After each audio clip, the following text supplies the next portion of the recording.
Welcome back to my channel, sports fans. Okay, let's get into this one right here. How is LeBron James still running the court? And he's been playing in the NBA since he was 18 years old. Has been to 8 straight finals, 10 overall, has played in what? 1, 2, 3, 4, 5? And I think this will be 6 international games. How is that possible? And he's running the court with guys who are 21, 22, 30 years old. How is this possible? How is this possible with no major injury? A broken ankle. We've seen all the stuff that other players have had over the years. Whether it was Kevin Durant, Klay Thompson, Curry was out for a significant time. You got to think the players that came into the draft with him, the Bosch, the Wades, all these people that came in the draft with him, not just the players he played with, and then the players that came after him in the draft that are no longer in the NBA. How is this possible? How is this possible? And I don't like to dwell on the fact that, the stats that he's putting up. It finally declined last year. The rebounds and assists really did it, did they? The points finally did. If that really means anything. I don't know if he just took less shots.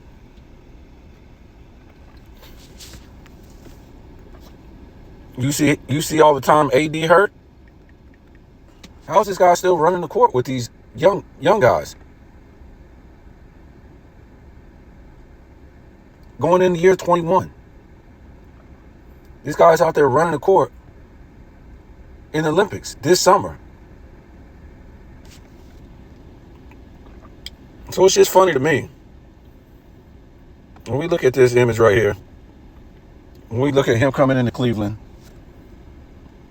I mean, he's 6'9". Got a little size on him. Wasn't too big.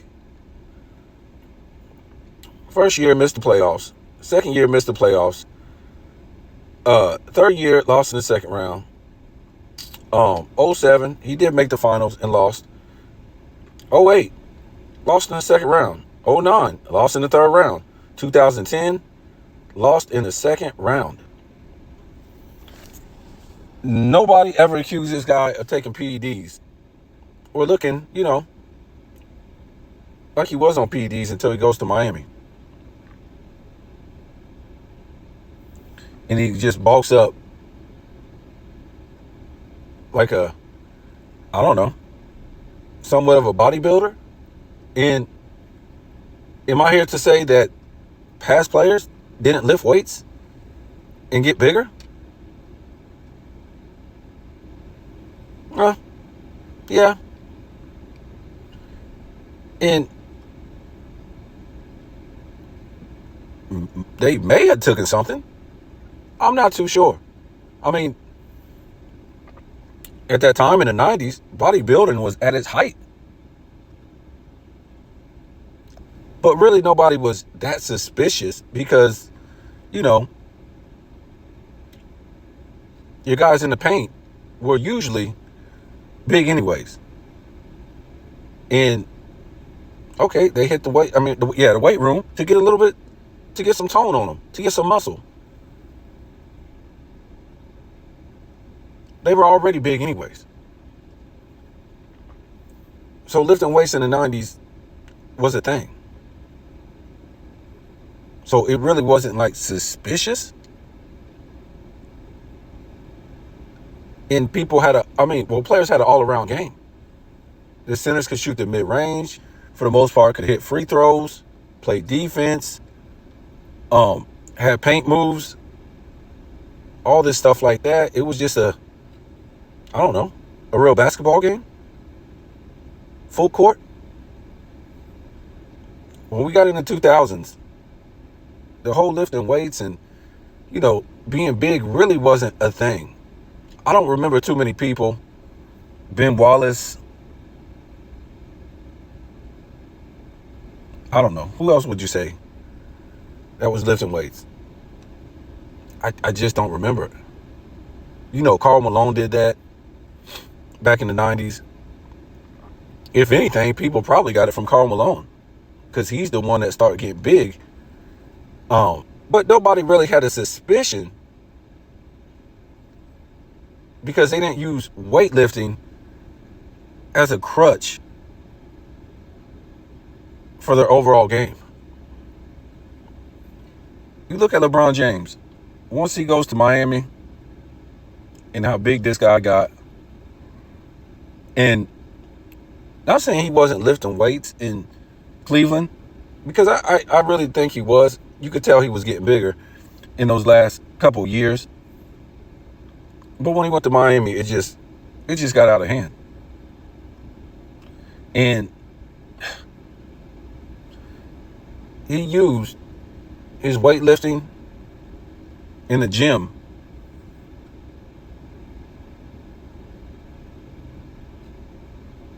as his overall game. Even Michael Jordan hit the weights and got bigger. I don't know, what was that, 90, 91, 92? They all got bigger. The Horace Grants and the Jordans and the Pippins and they put some cut on them. They got strong. And I think Mike even did that when he came back in 96 to get back in shape. But again, these players didn't use weightlifting and getting some tone on them as their overall game. LeBron James, as everybody started getting smaller in the league, especially going into the 210s, it started getting really bad. Until now, LeBron James started using weightlifting as his overall game.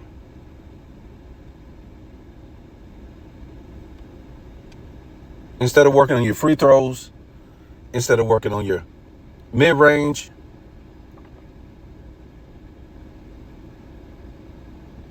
and he really ain't been a good three-point shooter. For as many as he takes, he really hasn't worked on that. And truthfully, it's look, I'm not going to try to say you can't be big and have a mid-range game, but because I've seen big players have it. But it really hasn't been like, when you take a lot of shots like he does, it's not going to be a consistent mid-range game. I just don't see it. It's too big. Not a shooter. So therefore, if you're not a real shooter, you're going to have to go down to the box. You're going to have to go get a paint game. He didn't do that. So what did he do? Have the ball at the top of the key and charge the lane.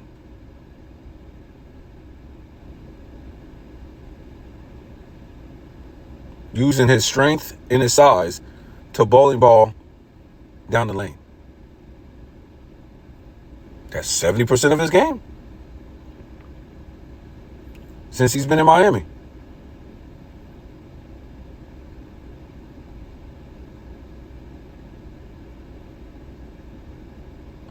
You've never seen Karl Malone on no perimeter, killing the mid-range, killing the three, or really no other big player except for, you could say Kevin Durant, but he's skinny. You could say Dirk Nowitzki, but that guy put in some work. He put in some work.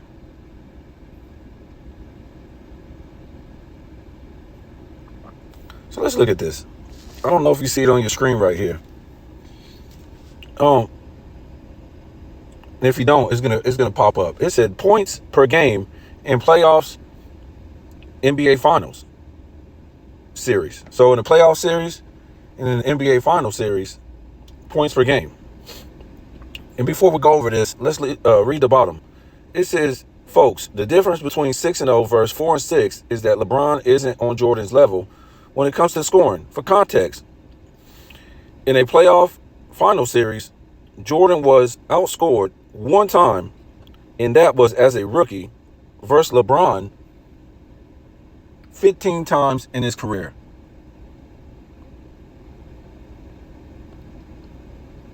"15 times in his career in the playoffs or final series." And it's probably more than that. I think this graphic is like a couple years old. So you probably can say, and this is outscored by another player. So it could be your teammate, it could be the other team's player, it could be two guys or three guys in that same series that outscored you. So if we want to be real, I mean, this isn't even up to date. We probably can say put it all the way up to maybe 17. I think this is like 3 years old. I don't remember him being the leading scorer in at least the last 2 years in the playoffs in these different series. Michael Jordan versus LeBron. 40 points per game in a playoff series. Jordan once, LeBron 0. 30 points per game in a playoff series. Jordan 11, LeBron 6. And it should be easy for LeBron. 10 finals. 10 finals. His number, he should be, if not better than Jordan, right there. It shouldn't be like no blowout in these categories. If he's the greatest of all time scorer, LeBron James. 20. Well, this is plus. Excuse me. 40 plus, 30 plus, and 20 plus. So 20 plus points per game in the playoff series. LeBron, he finally gets this one. 10 in Jordan one time. And when we're talking about plus, we're talking about from 20 to 29. Let me reiterate that because I'm confusing people.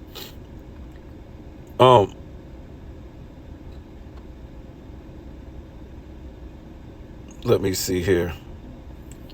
Final series. 40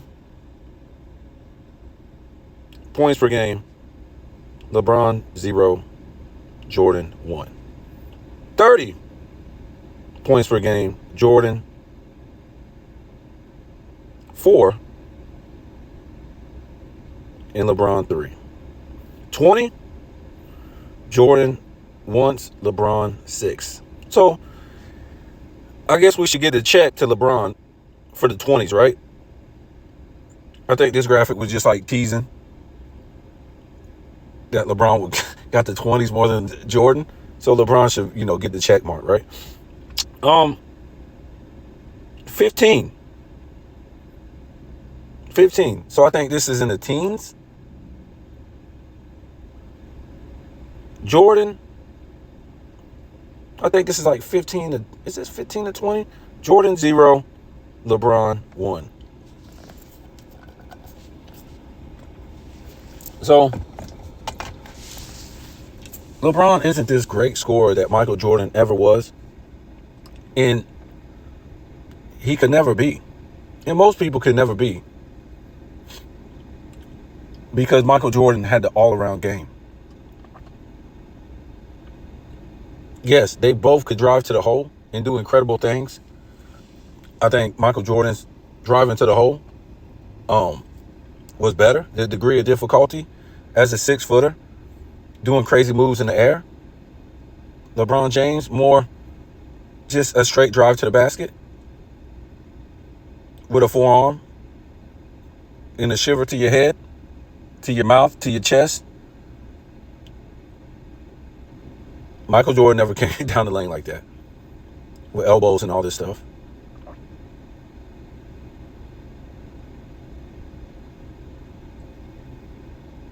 The mid-range game, not even the same. I don't even think the three-point game in the playoffs, the finals, not even the same. Because Michael Jordan got you the three whenever he needed the three. Yes, there were sometimes LeBron won games with threes and, hit big time threes, but those were moments in his career. It wasn't consistent. That's why Michael Jordan has a higher 3-point percentage in the finals than LeBron James.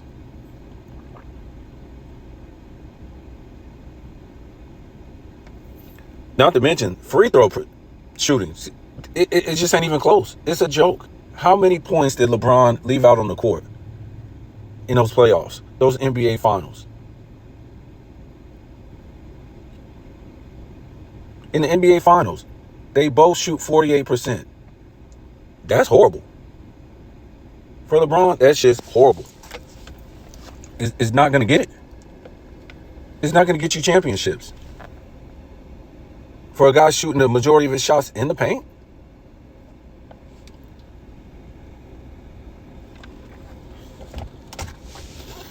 it's not going to get it. LeBron has played in a perimeter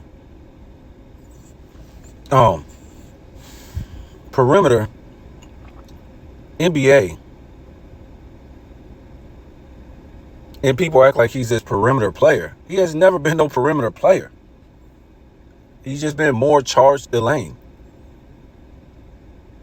Michael Jordan played in a paint big man NBA era, and he lit it up from the perimeter. In this era, you wasn't supposed to be scoring that many points on the perimeter. It was impossible. It was a big man's game. The big men are the only people that's supposed to be scoring that many points. The Charles Barkleys, the Karl Malones, the Elijah ones, the David Robinsons, the Ewings, the Shaqs. All those guys back in those days. Even when we go back to the 80s, the Kareems. You're not supposed to score what Michael Jordan put up unless you was a paint player. Virtually impossible. And with that efficiency. Remember, if you're taking that many shots and you're shooting 49, 50, 53, 52, 51, even 48, that's insane. Your money. And then you can go to the line and hit in the 80s? Huh? It's Michael Jordan. And then you add the going to the basket. You pretty much got a cheat code. That's Michael Jordan. So that's why Michael Jordan became so famous, became so great, because you're not supposed to be scoring like that at a high field goal efficiency rate from the perimeter, taking that many shots. Yes, if you took less shots and you was efficient, yes, we done seen that. But you're taking 22 to 24 shots and 20 shots from the perimeter? Well, it was a mix, but still, you're taking that many shots and still having that high field goal percentage. And difficult shots. It ain't just like Kevin Durant pull up, Curry pull up. No. Pump fakes, fadeaways, up and unders. Some dude told me, oh, what does that mean, a pump fake? I'm like, okay, well, you go to the court and pump fake somebody and be efficient consistently. See, these guys don't know about the game of basketball. Their guys don't have guys draped on them and they're doing these crazy moves and getting these difficult shots off like that. LeBron James ain't taking no difficult shots. He's just barreling to the basket with elbows and forearm shivers. And the defender is going to get a foul called on him, so he just gives up. Yes, LeBron started playing football because he didn't want to work on his overall game. So in key moments, crucial moments of big-time games, he's always passing the ball or bricking it up, traveling, all these things. And people make up excuses why he missed, why he turned the ball over, why he passed the ball. You didn't have to do that for Michael Jordan. He wasn't going to.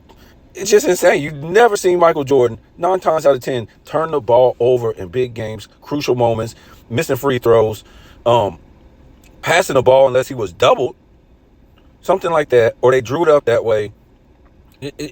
No. Tell me what you think.